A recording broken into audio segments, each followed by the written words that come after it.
All right, let's dive into some pretty fascinating stuff today. Oh, yeah. We're going to be looking at Masaru Emoto's water crystal research, Yeah. and we're going to see if we can find any connections between that and the Law of One framework. Okay. So, Emoto, he's the guy who studied how water crystals like ice crystals form Right. when they're exposed to different things, different stimuli, Yeah. Like like music or words. words, music, images, all sorts of things. Yeah, so for those who need a refresher, he basically froze water Right.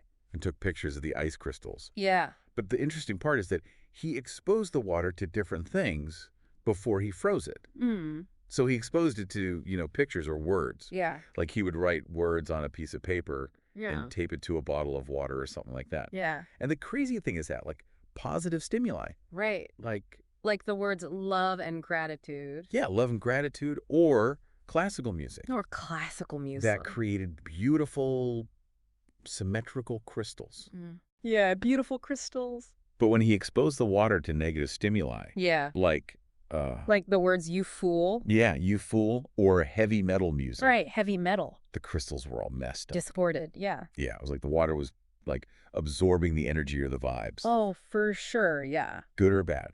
Absorbing the vibration. Yeah, and this is where I think it really starts to get interesting with the Law of One. Right. Because the Law of One talks about Yeah. how our thoughts and emotions have a vibrational frequency Uh-huh. that can influence the world around us. Right. Yeah. And we're talking about the interconnectedness of everything. Yeah. That we're all part of this big, giant web of energy. Yeah. And so I think Emoto's work provides a visual for that, Yeah. a representation of that concept. Like, Okay. we can actually see that even something as simple as a word can have an effect on Yeah. the physical world. And we're not just talking about some, Right. kind of like airy-fairy spiritual concept. Yeah. New age, whatever. Yeah, we're talking about It's like a real thing. observable changes in Yeah. the structure of water. Mm-hmm. And, our bodies are mostly water, Yeah. and the planet's mostly water. So Right. this is where things get really interesting. This is where it gets really, really interesting. Because if we're looking at the Law of One's principles, Mm-hmm. like seeking harmony, focusing on service to others, Right. raising our vibrational frequency through love and compassion, Yeah. Emoto's work really gives us, like, a tangible way Yeah. to see how those principles might be playing out. Absolutely. Okay, so I'm with you so far, Okay. but I need to know, like, how can we use Okay. Emoto's discoveries to actually become better practitioners Yeah. of the Law of One? Okay, let's talk about raising our vibrational frequency, for example. Yeah, The Law of One says that doing things like right. practicing love and compassion, forgiveness, Okay. these things can help raise our vibration. Okay. And Emoto showed that something as simple as writing love and gratitude Right. on a bottle of water can change the structure of the water crystals. So are you saying that Mm. if we, like, consciously express gratitude for the water we drink, Yeah. or, like, think loving thoughts Yeah. while we're near a body of water, could we actually change its energy? That's a great question. And by extension, our own energy? I mean, it's a fascinating possibility. If Yeah. water is so sensitive to our thoughts and intentions, Right. what does that say about the water within our own bodies? Oh, wow. We're like walking, talking containers of water. That's a wild thought. It is. So every time we have, like, a glass of water, Yeah. we have an opportunity Yeah. to infuse it Uh-huh. with positive energy. Yeah, to charge it up Yeah. with those positive vibes. And it's not just drinking water, right? Yeah. It's any interaction we have with water, Right. like That's showering, swimming, Mm-hmm. even just, like, looking at the ocean. Absolutely. Anything you can think of. Yeah, we can use those moments to really, Yeah. practice those Law of One principles. Right. Like send out love and gratitude, Mm-hmm. visualize, like Yeah. healing energy flowing into polluted waterways. Right. Visualize those waterways being cleaned. Yeah. Or just appreciate, like, Yeah. the beauty. The beauty and power of the element of water. This is giving me a whole new appreciation Yeah. for my daily shower. Yeah, right. But maybe this is getting a little too deep. Okay. If water is reflecting our consciousness back to us, Yeah. what does the state of our planet's water say about humanity as a whole? Whoa, that's a really good question. I know, right? That's a really profound question. It Yeah. gets to the heart Yeah. of the Law of One's message, Yeah. about our interconnectedness. Mhm. So if we take what Emoto found seriously, Yeah. The pollution, the droughts, the flood, all these issues we see with water around the world, maybe we can say they're reflections of our collective consciousness.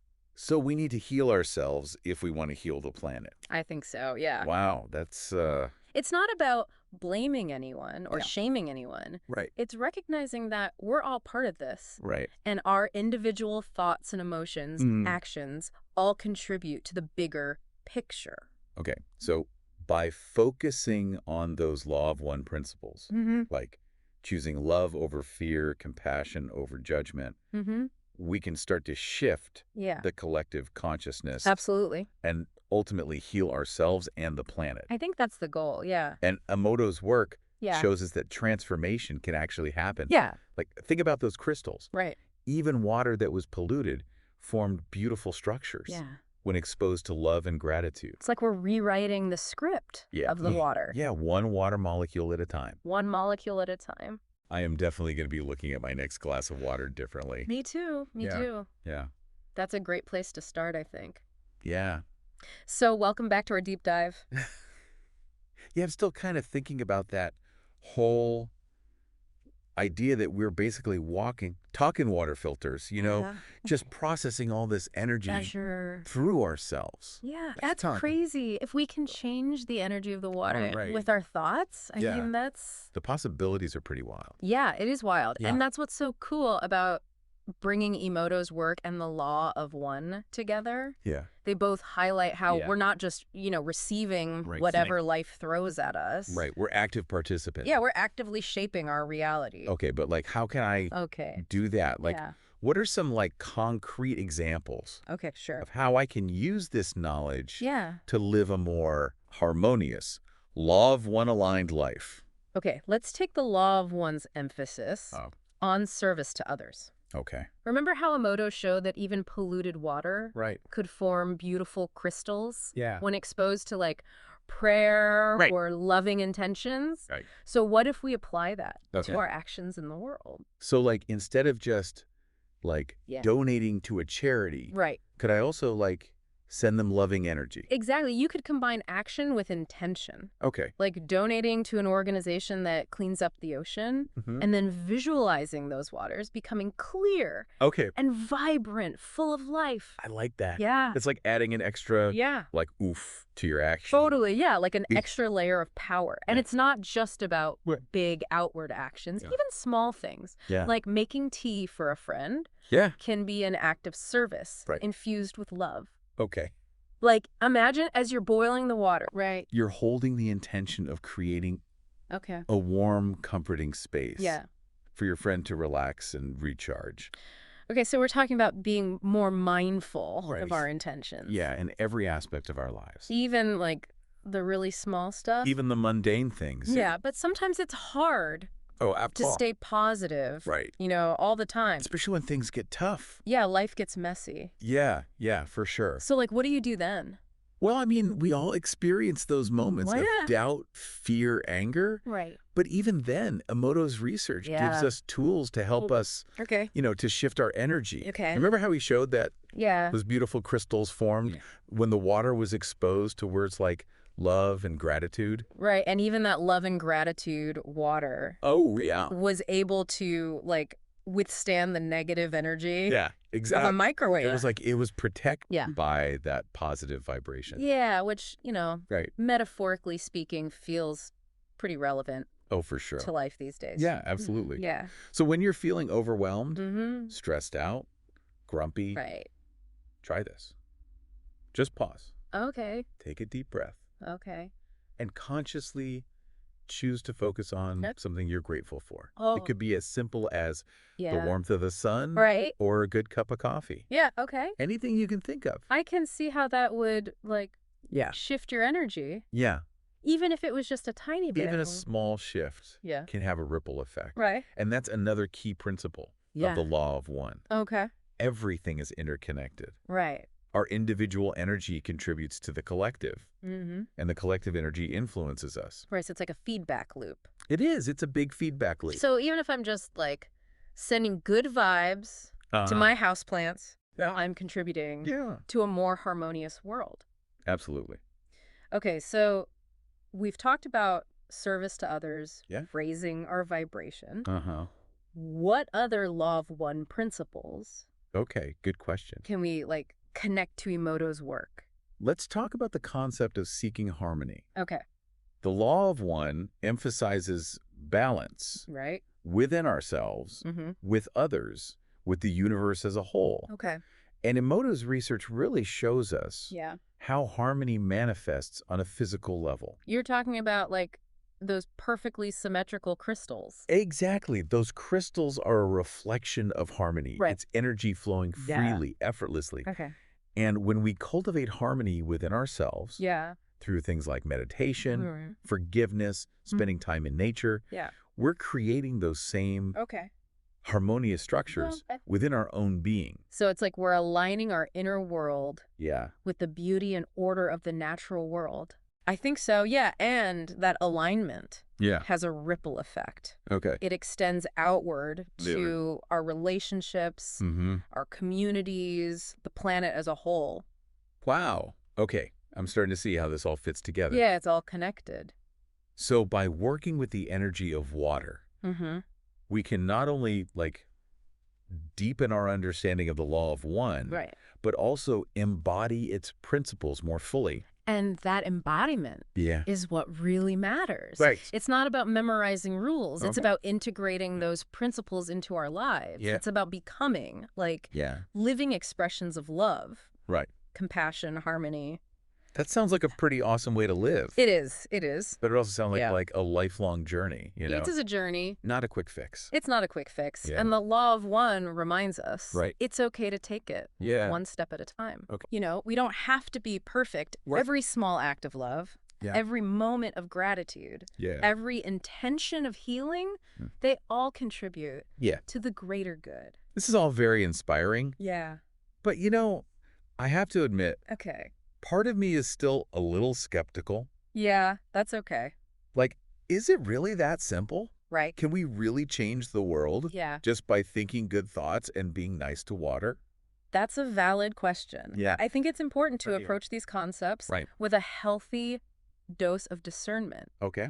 The law of one emphasizes free will. Yeah. So it's up to each of us to decide what we believe and how we choose to interact with the world. So it's not about blindly accepting everything we hear. Right. No, not at all. Yeah. It's about exploring these ideas with an open mind. Right. And seeing what resonates. Yeah, seeing what resonates. With our own experience. And that exploration might lead us down some unexpected paths. Okay. For example, the law of one talks about the concept of densities of consciousness. Right, the densities. Yeah, which is basically a cosmic roadmap for the evolution of souls. Okay, now we're getting into the really mind-bending stuff. It is pretty wild. Yeah. But what if we look at Emoto's work through that lens of densities? Right. The law of one says that Earth is currently transitioning from third density to fourth density. Third density is all about the material world. The ego, individuality. Fourth density is characterized by love and understanding. Okay, so how does that transition actually happen? So the law of one talks about a process called the harvest, where souls who have aligned themselves with the frequencies of love and compassion are able to move into fourth density. Okay, and it's not about being perfect. No, not at all. Yeah. It's about the overall direction of our choices and intentions. So it's like we're being subtly nudged. Right, kind of nudged in that direction. Towards a more loving and compassionate a more loving way of being. A compassionate way of being. Okay, so where does Emoto's work fit into all this? I'm glad you asked. Yeah. Remember how Emoto showed that water is so sensitive to energy and that it can reflect the consciousness that's directed towards it? What if we think of water as a bridge between these densities? The bridge. How so? Well, water is part of our third density reality. It's physical, essential for life, but it also has these qualities that go beyond the purely material. Like its ability to hold information, respond to our thoughts.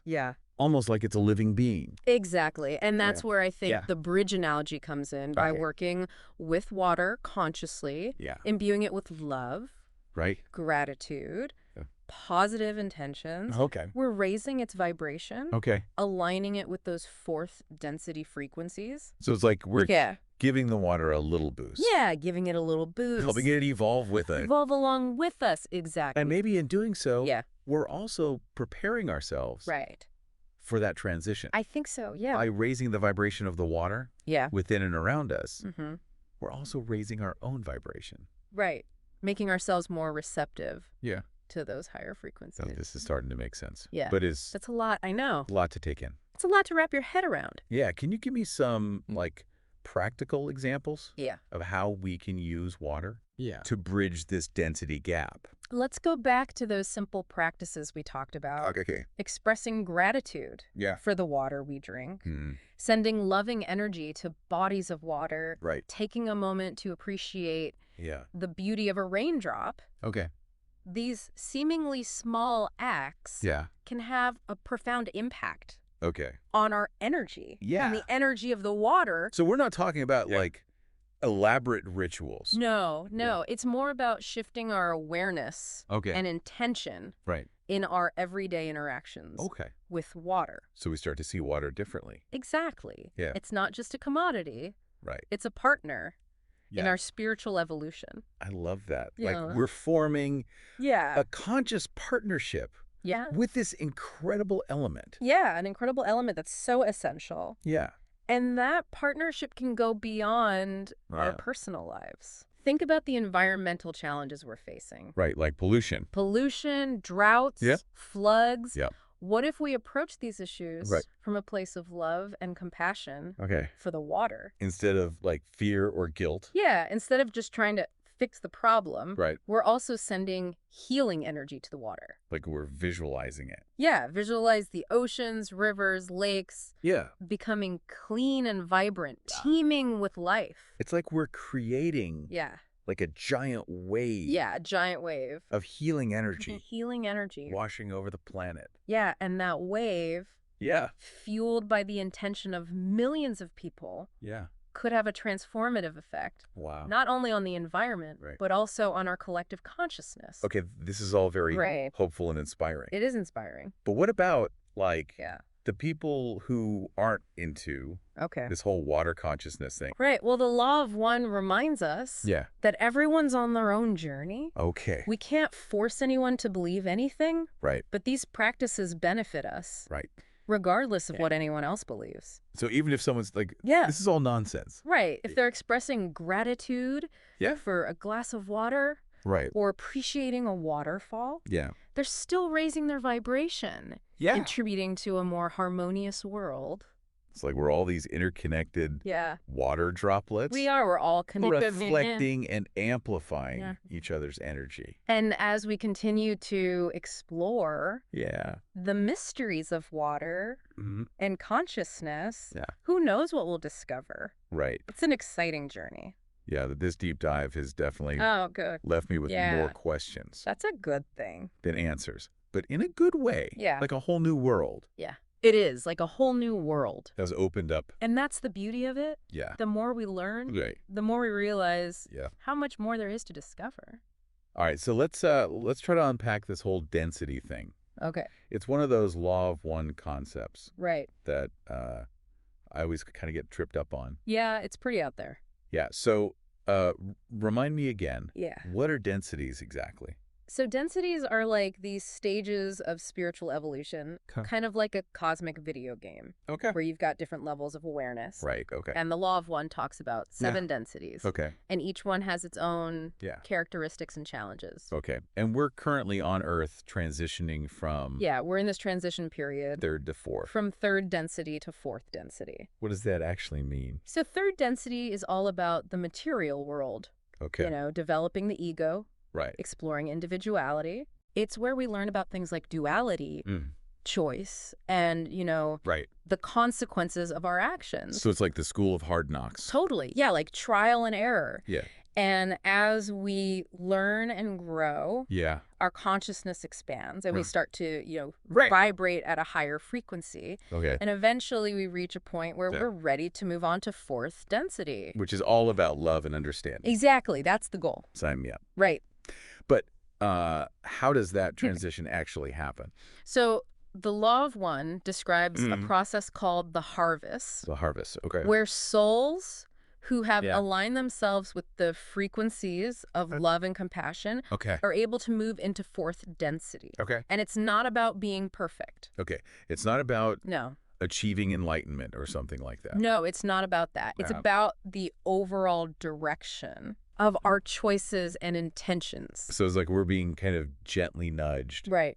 We're being nudged in a direction. In that direction, yeah. Of love and compassion. Towards a more loving and compassionate way of being. But where does Emoto's work fit into all this?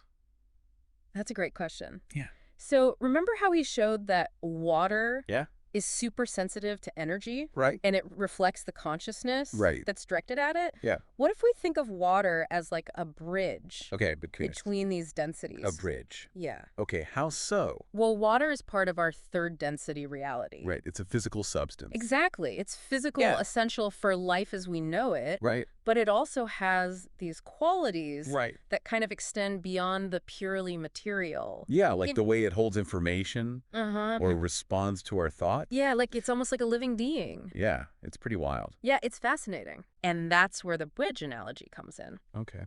So by working with water consciously, by, imbuing it with love, gratitude, positive intentions, we're essentially raising its vibration. Okay. We're aligning it with those fourth density frequencies. So it's like we're giving the water like a little energetic boost. Yeah, a little boost. Helping it evolve. Evolve along with us, And maybe by doing that, we're preparing ourselves for the transition. Right, I think by raising the vibration of the water around us and within us. Yeah, we're making ourselves more receptive to those higher frequencies. Okay, I'm starting to wrap my head around this a little bit. Good, good.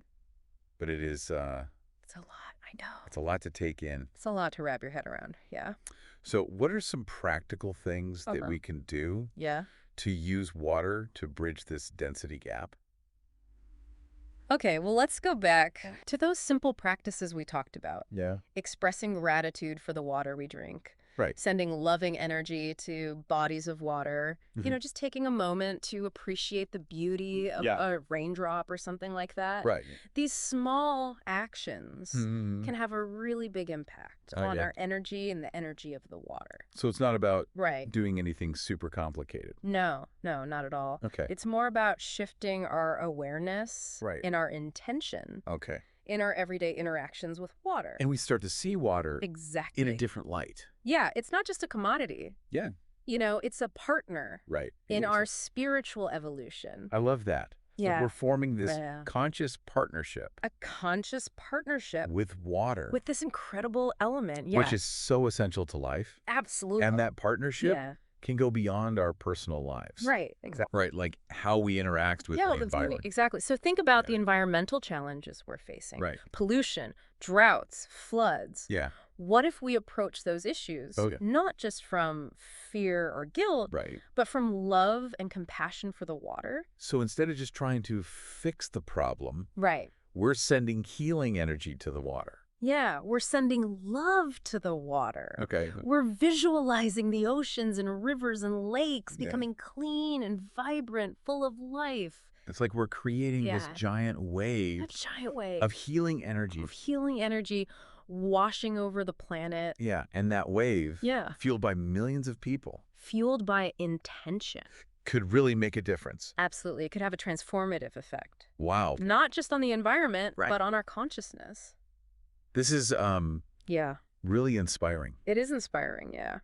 What about the people who don't believe in this whole order consciousness thing? I mean, the Law of One reminds us everyone is on their own journey. Right. We can't force anyone to believe anything. Yeah. But the beautiful thing is these practices benefit us, no matter what anyone else believes. So even if someone thinks it's all a bunch of nonsense. Right, even if they think it's woo-woo. Yeah. If they're expressing gratitude for a glass of water or appreciating the beauty of a waterfall, they're still raising their vibration. Yeah. Contributing to a more harmonious world. It's like we're all these little water droplets. We are. We're all connected. Reflecting and amplifying. Amplifying each other's energy.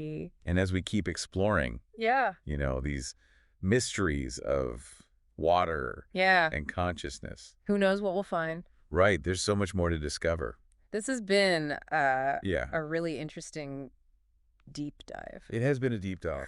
Yeah, it's left me with more questions than answers. That's good, though. But in a good way. Yeah. Or like a whole new world has opened up. A whole new world, exactly. Yeah, and that's the beauty of it, right? That's the beauty of the journey. The more we learn, the more we realize, there's so much more to learn. Exactly. Well, I think it's time to wrap up this deep dive. Sounds good. But before we go, any final thoughts? Remember, you are powerful beyond measure. Okay. Every thought you have, every word you speak, every intention you send out creates ripples in this vast ocean of consciousness. Wow. So choose wisely Okay. and let your heart be your guide. That's beautiful. Thank you. And to our listeners, thank you so much for joining us. Yes, thank you. On this watery adventure. We appreciate you. Until next time, keep exploring, keep questioning. Keep learning. And keep those good vibes flowing. Absolutely.